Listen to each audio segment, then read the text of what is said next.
Bah oui, il y a du monde, bah c'est bien, c'est bien. Une petite table ronde bien resserrée, bien entendu.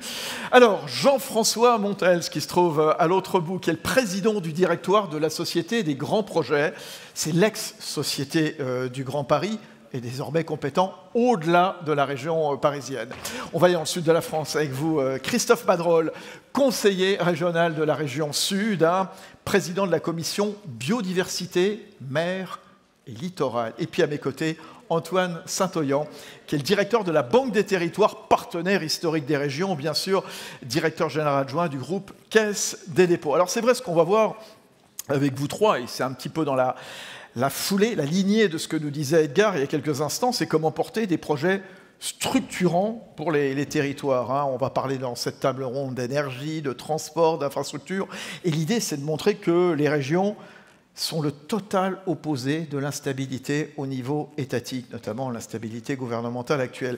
Jean-François Montels, vous êtes aujourd'hui un partenaire des régions, de toutes les régions, je le disais, hein, bien entendu. Vous n'êtes plus la Société du Grand Paris, mais la Société des Grands Projets. Pour bien comprendre, il faut peut-être repartir de l'histoire du début, voilà, 2010, de cette Société du Grand Paris qui avait fait naître le Grand Paris Express. Comment vous allez mettre à profit, quelque part, cette expérience au service des régions? Racontez-nous comment vous boostez, quelque part, les projets territoriaux, comment vous travaillez avec les régions. Peut-être pour commencer, est-ce qu'il y a des projets à booster? Parce que la première question qu'on se pose, nous, c'est pas d'être à l'initiative, mais de regarder où sont ces initiatives, est-ce qu'elles existent? Juste un mot pour répondre de manière concrète, si possible, à votre question. La loi de 2023 transforme la Société du Grand Paris en Société des Grands Projets, puis surtout parle des services express régionaux métropolitains, c'est-à-dire les projets de transport public collectif autour des grandes métropoles. On voyait bien qu'il y avait beaucoup déjà d'initiatives. La loi précise un certain nombre de choses et surtout lance un espèce de mouvement qui se traduit par l'émergence en quelques semaines, mois, de 27 projets de services express régionaux métropolitains. Donc moi, la première chose que je veux souligner, c'est booster des projets sans doute. On va essayer au service des collectivités comme établissement public national, mais on va surtout booster des choses qui fleurissent déjà de manière extraordinairement active et vigoureuse. C'est-à-dire que la première remarque que je ferai, c'est que vous avez parlé stabilité, vous avez parlé d'un certain nombre de choses s'agissant des collectivités, notamment régionales, c'est pour ça qu'on est là. Moi, je dirais vitalité, d'abord. Vitalité dans les projets. J'ai bien aimé, évidemment, ce que disait Edgar Gros-Piron sur le fait que le trait commun de la performance, c'est le fait d'avoir des projets qui inspirent et qui fédèrent. Moi, ma première remarque, c'est celle-là. Dans les régions, vous avez des projets autour desquels des collectivités de bords différents, avec des logiques différentes, des légitimités qui ne sont pas les mêmes, des collectivités qui arrivent à se fédérer. Alors là-dedans, je ne vais pas être trop long, mais là-dedans, la Société du Grand Paris, devenue Société des Grands Projets, est un établissement public national qui se met au service des collectivités. C'est intéressant de le dire aussi comme ça, à un moment où j'ai entendu parler aujourd'hui beaucoup de décentralisation, de relations entre l'État et les collectivités, pour les accompagner avec une mutualisation d'expertise, avec un modèle de maîtrise d'ouvrage qui est celui, et c'était ce que vous disiez, qui est celui qu'on a mis en œuvre, qu'on est en train de mettre en œuvre sur le Grand Paris Express, projet pharaonique de la région francilienne. L'idée de départ était toute simple. On accumule avec ceci une expérience extraordinaire qui a tous les traits des très nombreux domaines où la France est sur le podium mondial. L'ingénierie, la capacité en matière de transition écologique d'être innovant, la conception urbaine, tout un tas de domaines sur lesquels on est regardé. Donc on accumule de l'expérience dans ce domaine, on va la transférer et la mettre au service des collectivités du territoire. Oui, la mettre au service des collectivités du territoire, Jean-François Montels, au-delà des régions, hein, toutes les collectivités locales, les entreprises. Qu'est-ce qu'on peut dire? Vous êtes un agrégateur, un coordinateur quelque part aussi? C'est presque exactement le terme qu'on utilise. Encore une fois, il est bon de rappeler qu'il n'y aura pas deux projets identiques, et c'est normal, la diversité des territoires a été soulignée à l'envi au cours de cette journée, mais il y a des traits communs. Parmi ceux-ci, c'est des projets qui sont longs, complexes et qui font intervenir une multitude d'acteurs. J'ai évoqué le fait qu'autour d'un projet, ils sont capables de se fédérer. C'est la première étape, mais il faut ensuite qu'ils se coordonnent. Je rentrerai dans plus de détails si vous le souhaitez, mais l'idée, c'est que si on veut que ces projets, qui encore une fois sont des projets lourds, souvent coûteux, obtiennent tous leurs résultats, le report modal, l'aménagement du territoire, l'amélioration tout simplement de la vie des gens, si on veut que ces projets obtiennent tous leurs résultats, il faut qu'ils soient coordonnés dans le temps, dans le niveau d'exigence, dans la qualité de ce qui est fait. C'est-à-dire par exemple que si vous faites une infrastructure lourde de transport ferré, elle ne prend toute sa dimension que si elle est alimentée par des pôles d'échange multimodaux. C'est déjà au moins 3 maîtres d'ouvrage publics différents, autorités organisatrices différentes. Il faut que ces pôles d'échange soient alimentés par des lignes de bus, des vélos, du covoiturage, du transport décarboné, que le quartier soit organisé autour. Et pour que tout ceci fonctionne, il ne faut pas que ça arrive de manière totalement désordonnée. Et donc, on participe, c'est technique très vite d'arriver à coordonner tout ça, on participe à cette coordination, évidemment, sous l'autorité de ceux qui sont légitimes dans les territoires pour exprimer ce qui est nécessaire, les élus. Très bien expliqué. Alors, la Banque des Territoires, Antoine Saint-Oyan, qu'on considère souvent comme le bras armé de l'investissement public local, bien entendu. C'est quoi vos engagements récents? Comment est-ce que vous choisissez les projets qui incarnent au mieux cette stabilité territoriale? Quels critères font qu'un projet devient structurant au-delà même de sa seule rentabilité? Voilà, qu'est-ce qui se passe dans votre tête? Alors, vous l'avez dit, Fabrice, l'investissement local, il reste très dynamique. Il est resté très dynamique en 2023. 2024, j'étais il y a un peu plus d'un mois avec le président Bonneau pour présenter les chiffres de l'investissement des régions. Centre-Val de Loire, et puis on entendait François Villeroy de Gallo tout à l'heure, bien sûr. Il reste dynamique. Il reste dynamique et c'est indispensable qu'il reste dynamique parce que c'est grâce à ces investissements locaux, que ce soit en matière de transport, en matière d'énergie, en matière d'industrie, de décarbonation, que l'ambition de la France, la trajectoire de transition énergétique de la France et écologique de la France à horizon 2050 pourrait être tenue. C'est grâce à ces investissements locaux beaucoup plus qu'aux investissements publics au niveau de l'État. Donc ça, c'est la première chose et c'est très positif qu'il reste dynamique. Dans ce cadre-là, la Banque des Territoires, elle souhaite être un partenaire de long terme, effectivement, de l'ensemble des projets des collectivités et notamment des régions par des financements qui sont des financements à caractère très préférentiel, assis sur l'épargne des Français, le livret A, qui a beaucoup cru au cours des dernières années, après la crise du Covid, et qui est maintenant utilisé de manière extrêmement importante en soutien des projets structurants qui sont portés par les régions, avec une augmentation peut-être. S'il y a un chiffre à retenir, c'est qu'en 2023, il y avait 3 milliards d'euros de financement de la Banque des Territoires aux collectivités locales. On est passé à 5,5 milliards d'euros en 24, et ça, cette année, on devrait être à 8 milliards d'euros. Donc, un dynamisme très fort et une attractivité très forte des financements bonifiés de la Banque des Territoires. Alors ensuite, sur quel projet? Voilà, c'est ça. En fait, il y a une très grande convergence entre les projets qui sont portés par les régions et les projets et les priorités de la Banque des Territoires. Et c'est normal parce que la Banque des Territoires, un peu comme la Société des grands projets, elle s'adapte aux besoins des collectivités et aux besoins des régions notamment. Donc les grands projets qu'on finance, c'est d'abord des projets dans le domaine des infrastructures de transport et du matériel de transport. On a beaucoup parlé ce matin de la reprise de la ligne Nancy-Contrexéville, par exemple. Tout à fait. était avec, comment s'appelle-t-il, Thierry Mallet de Transdev. Thierry Mallet de Transdev, tout à fait, qui est une filiale du groupe Caisse des Dépôts. Bien sûr. Et qui, effectivement, ensemble, nous, côté Banque des Territoires, on a financé, maintenant c'est exploité par Transdev, effectivement, et on a réouvert cette ligne.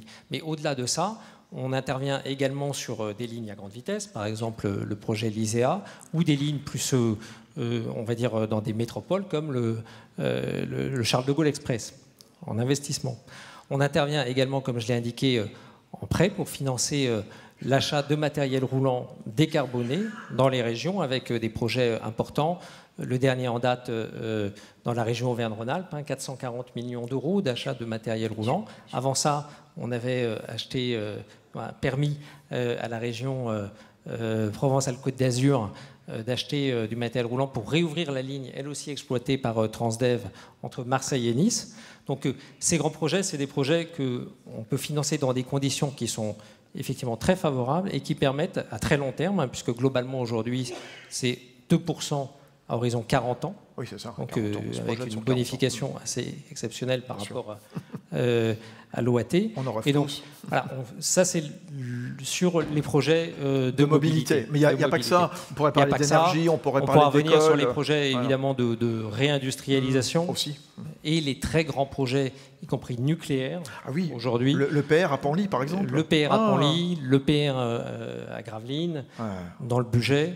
Évidemment, où là, au-delà de on va dire, la construction des EPR, qui relève d'abord évidemment d'EDF avec un financement EDF et en l'occurrence probablement Banque des Territoires, hein, puisqu'on va avoir une mobilisation très forte de la Banque des Territoires sur ces grands projets, mobiliser également l'ensemble du groupe Caisse des dépôts pour accompagner ces projets en termes de logement, avoir du logement pour l'ensemble des collaborateurs, aussi pour les grands chantiers, en termes de transport, là aussi pour assurer le transport, en termes également de renaturation, de compensation des espaces qui vont être concernés.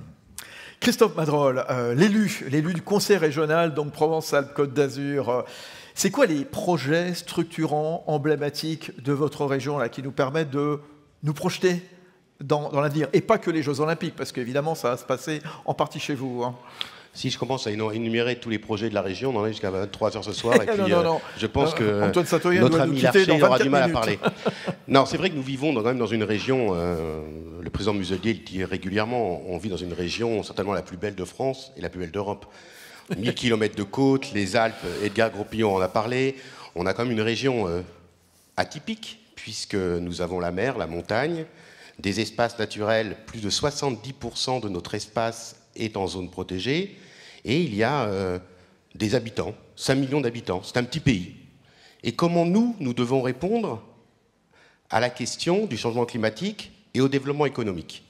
Le président Muselier le dit régulièrement, et c'est un peu l'obsession que nous portons avec la majorité, comment nous arrivons à conjuguer développement économique sur notre territoire. Nous avons la zone de fosse, donc la question de la décarbonation, la question qui anime beaucoup les débats entre écologistes, c'est la fameuse liste THT qui coupe effectivement pour alimenter en énergie la Fosse-sur-Mer. Nous avons Toulon avec la base militaire. Nous avons le port de Nice et les fameux débats que nous avons dans le port de Marseille sur les croisières. Nous avons le plan mobilité.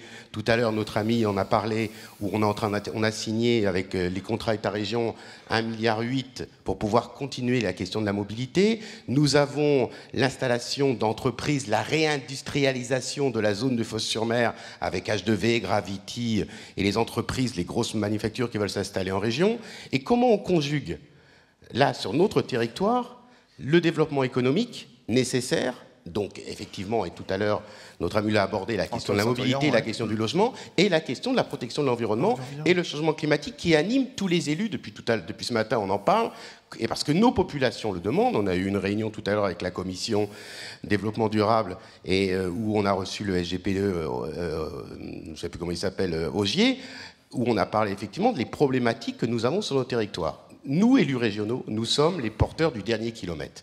Et quelles que soient les situations nationales, un peu compliquées en ce moment, nous sommes en phase directe avec les territoires parce que nous parlons avec les communes, parce que nous sommes là. Le président Muselier et sa majorité ont décidé de créer ce plan vert, ce budget vert, parce qu'effectivement, les attributions d'aide aux communes passent par un certain nombre d'indicateurs qui nous permettent de pouvoir répondre à la question du changement climatique. Tous ces sujets-là sont très nombreux et on les additionne les uns après les autres pour construire la politique et volontariste que nous portons en région Sud avec l'ensemble de la majorité. Donc vous parlez de tous les projets, ce serait vraiment très long, mais je crois que nous sommes aujourd'hui dans une situation... En région, on est plutôt pas mal, vu le gouvernement, vu l'état de l'État. Mais en tout cas, nous sommes vraiment ce pôle de stabilité. Et quand nous réclamons plus de décentralisation, ça s'inscrit aussi là-dedans. Parce qu'effectivement, nous sommes en phase directe avec les territoires, ce fameux pôle communal. Il y a de nombreux élus locaux ici qui travaillent aussi et qui sont élus dans des municipalités. Et on voit bien que la région devient le support aux politiques environnementales, économiques et évidemment, de fait, sociales. Parce que la question sociale anime aussi toutes les décisions que nous prenons. Jean-François Montel, Antoine Saint-Oyan, ce que vient de dire Christophe Madrol, c'est considérable. Hein. C'est vrai, la notion de stabilité territoriale, voilà, c'est la capacité à se projeter. C'est quoi, selon vous, les grands chantiers de demain qui permettront justement de consolider cette stabilité? Est-ce que c'est la transition environnementale martelé il y a quelques instants par Christophe Madrol? Est-ce que c'est le logement? Est-ce que c'est la réindustrialisation? Vous allez peut-être me dire c'est tout ça en même temps. Je ne sais pas qui commence. Allez, Jean-François Montels, la Société des grands projets. C'est tout ça en même temps. Ouais. Non. Pardon. Ouais.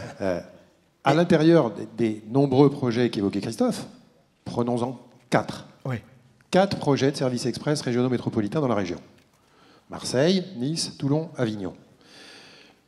Je les prends à dessein, puisqu'évidemment, au moins sur 3 d'entre eux, la SGP intervient en lien très étroit avec la région, parce que c'est un des éléments d'illustration du caractère en réalité composite de ce type de projet. Nous, on aime bien l'approche par projet, c'est comme ça qu'on s'appelle, donc évidemment, on apprécie. Puis je ne redis pas ce que disait Edgar Gros-Piron sur le fait que c'est ça aussi qui fédère.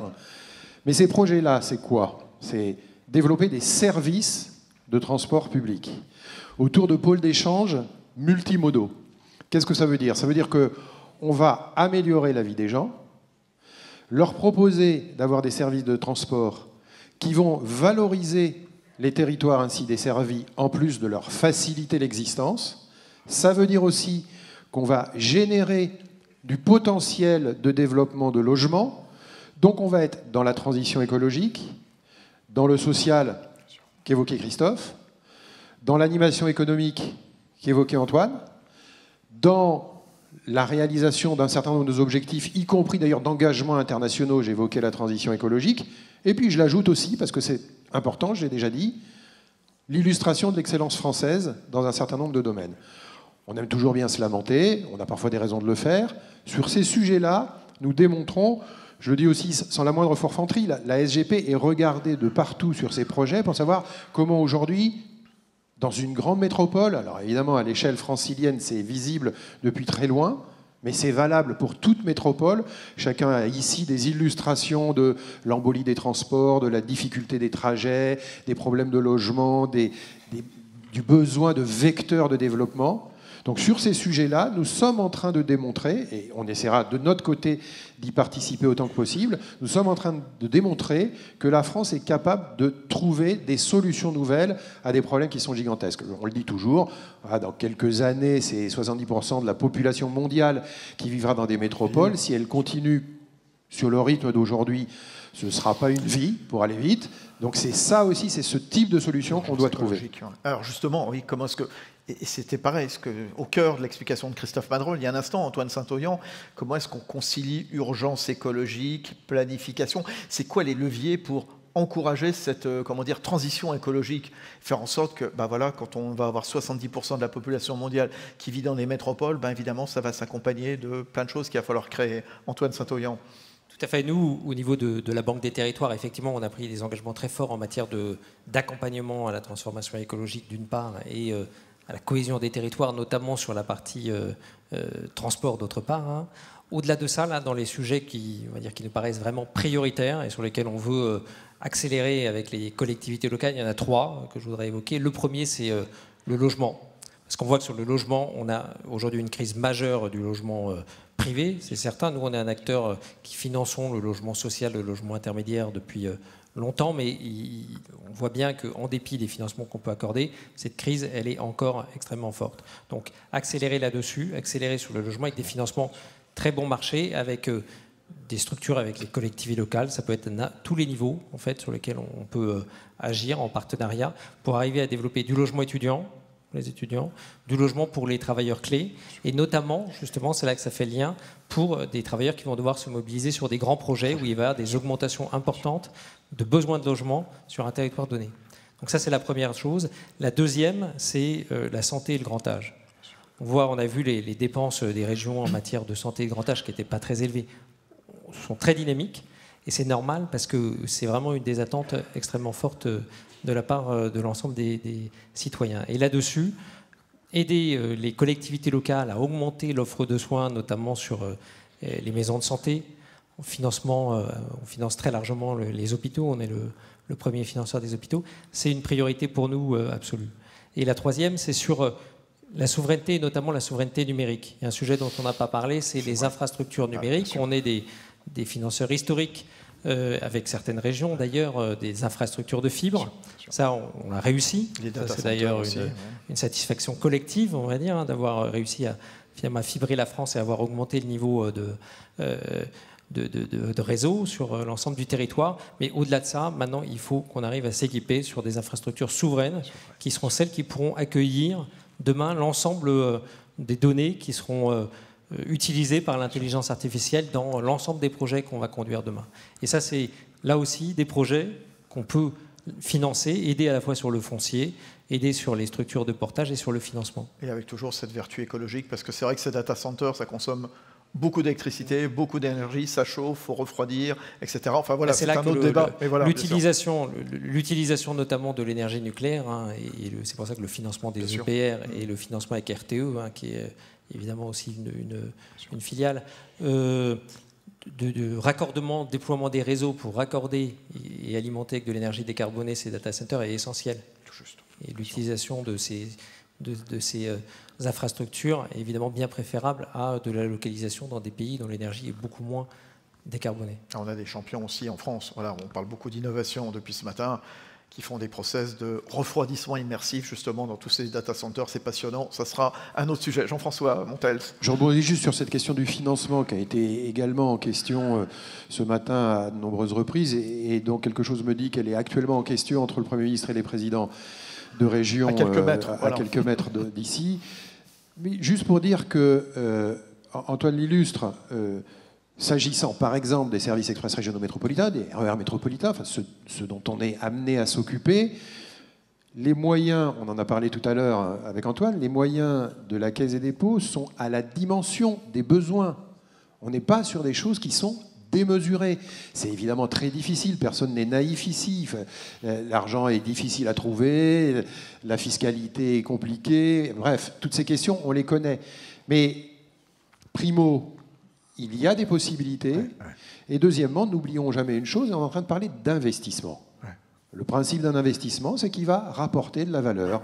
C'est-à-dire qu'une fois qu'on a réalisé cet investissement, il faut trouver les moyens pour le faire, mais encore une fois, il y en a.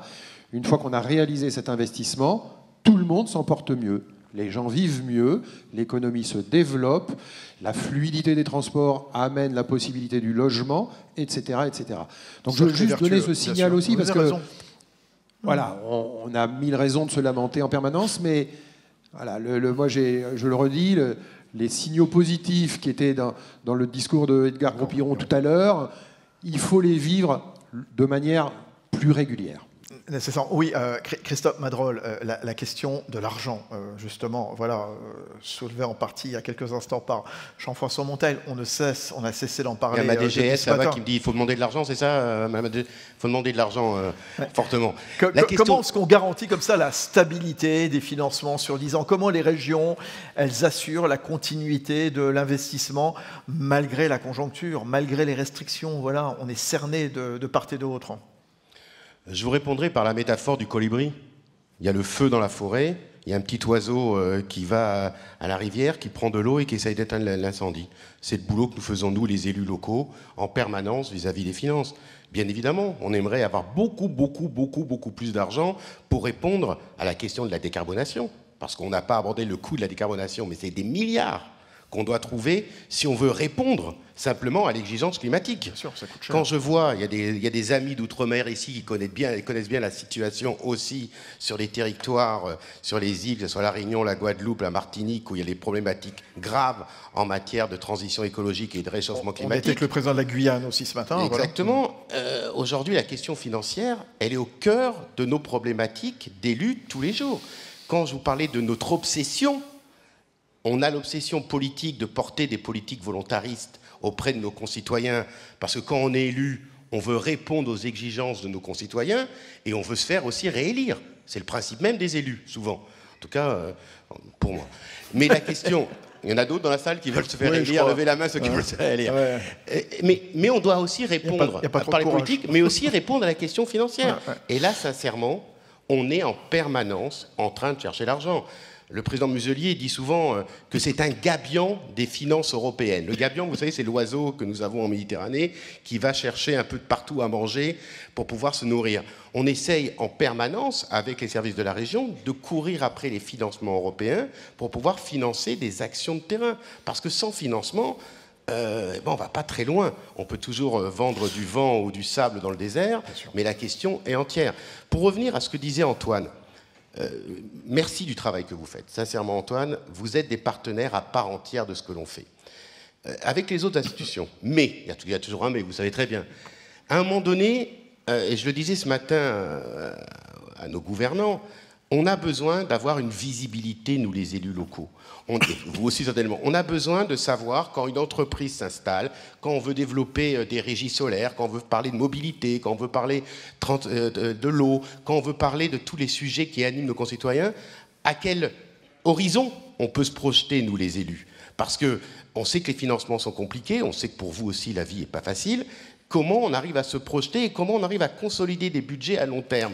Puisque l'installation, on le voit nous sur la décarbonation à Fos-sur-Mer, aujourd'hui m'engager moi pour savoir en termes de mobilité comment acheminer les salariés dans les entreprises, combien de crèches vont être créées, combien de logements vont être créés, comment on installe cette installation décarbone. Et la question de la planification que nous portons nous avec ma collègue Anne Colus-Petit au niveau de la région Sud, c'est un sujet avec le président Muselier qui nous anime en permanence parce qu'on n'arrive pas à avoir une projection assez longue pour pouvoir permettre un aménagement cohérent. Alors justement, Antoine Saint-Oyan, dans ce contexte d'instabilité budgétaire, de tension sur les finances publiques, comment est-ce qu'on garantit la continuité de l'investissement dans les infrastructures, dans l'énergie ? Est-ce qu'il y a d'autres modèles de financement à inventer à vos yeux? Je poserai la question aussi à Jean-François Montels de la SGP. Allez-y, Antoine Saint-Oyan, Banque de Territoire. Alors, vous avez raison, je pense qu'il faut effectivement tenir compte du fait que la situation des finances publiques est plus tendue, et qu'il y a un effort de rétablissement des finances publiques qui est nécessaire, et qu'ensuite il y a des arbitrages évidemment entre l'allocation de l'argent public, mais globalement... probablement pour beaucoup de collectivités, la question se pose de savoir comment porter les mêmes projets, et parfois des projets encore plus ambitieux, avec des subventions publiques, des transferts notamment étatiques ou des recettes propres qui sont en diminution.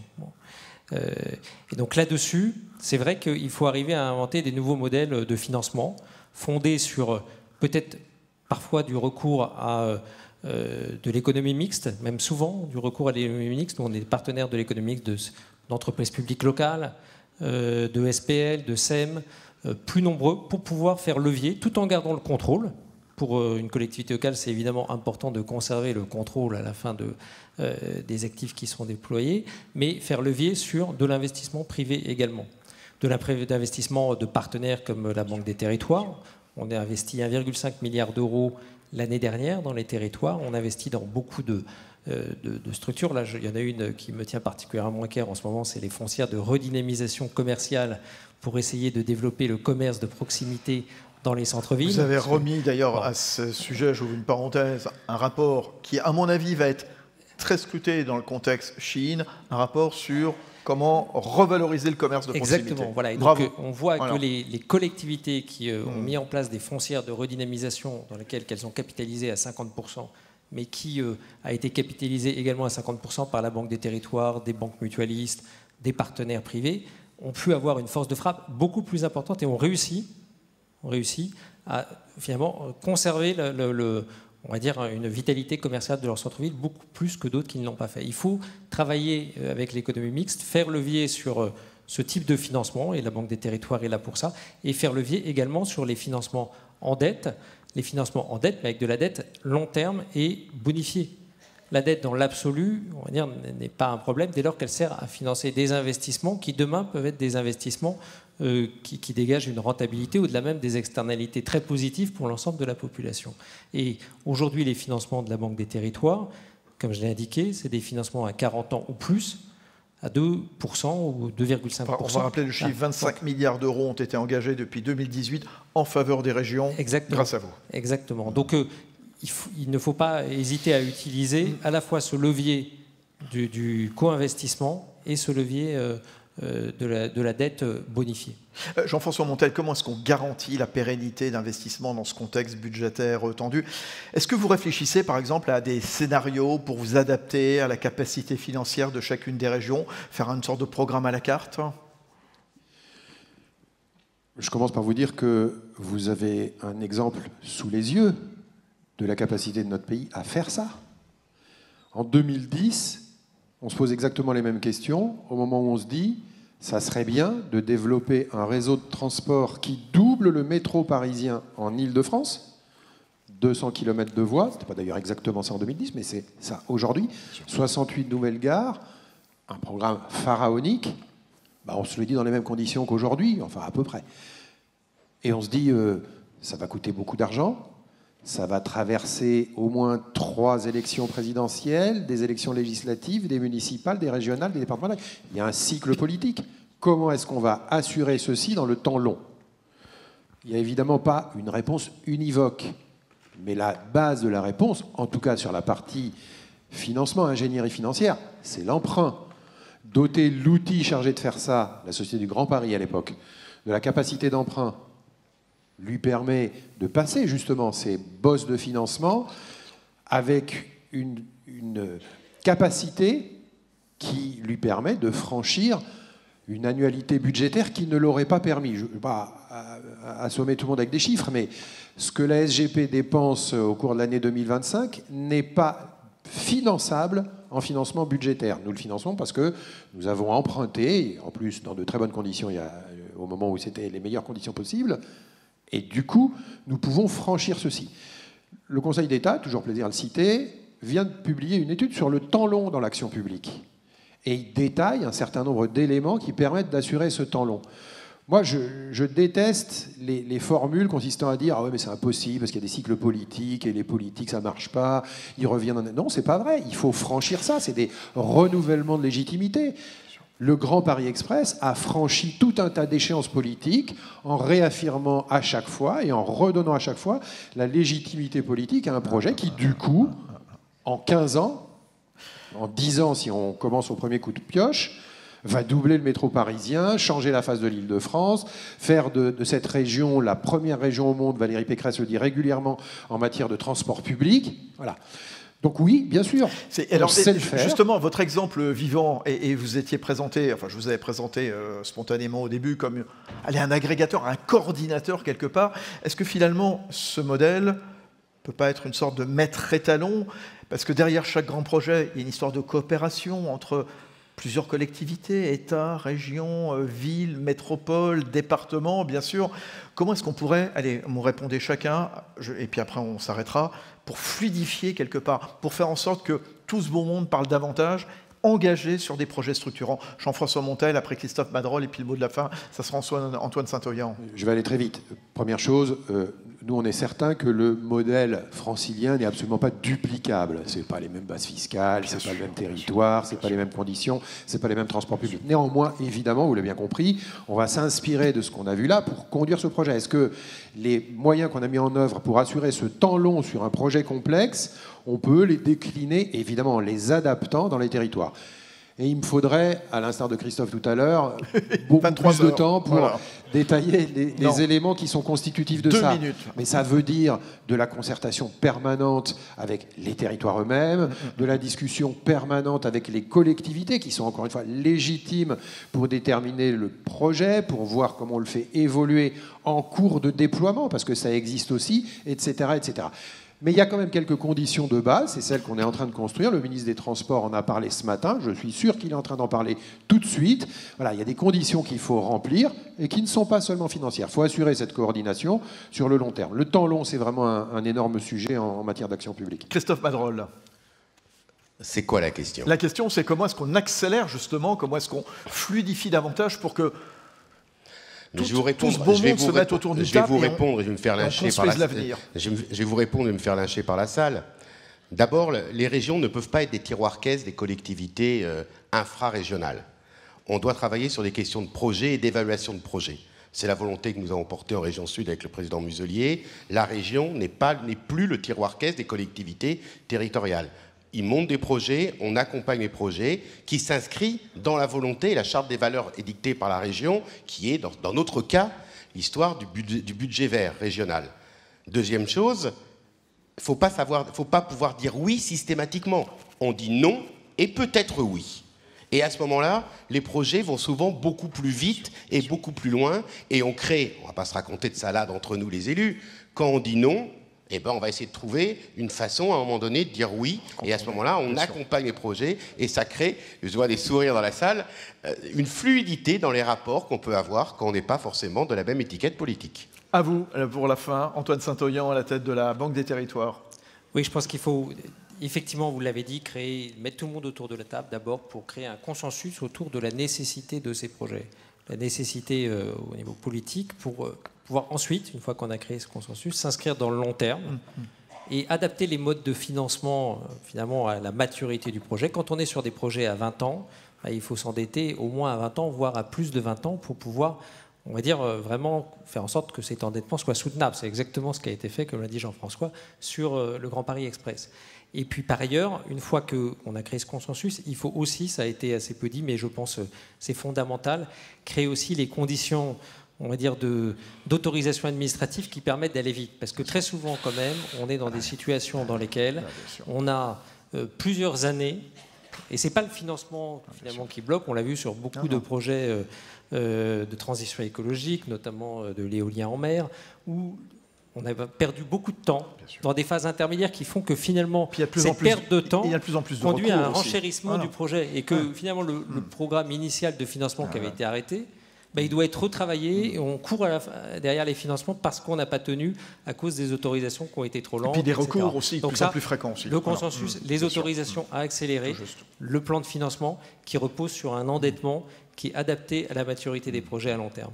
Bon, on va se retrouver à 16h05, vous reviendrez à 16h05, il y aura les discours de clôture de ce 21e congrès, il y aura Gérard Larcher, Valérie Pécresse, Carole Delga, la ministre Françoise Gatel. On ira près du Trocadéro pour découvrir un lieu de mémoire passionnant, vous verrez, très très émouvant justement. Tout ça, c'est à 16h05, je vous demande d'applaudir très très fort Jean-François Montel de la Société des Grands Projets, Christophe Madrol de la région Sud et Antoine Saint-Oyan de la Banque des Territoires. Merci messieurs, c'était passionnant.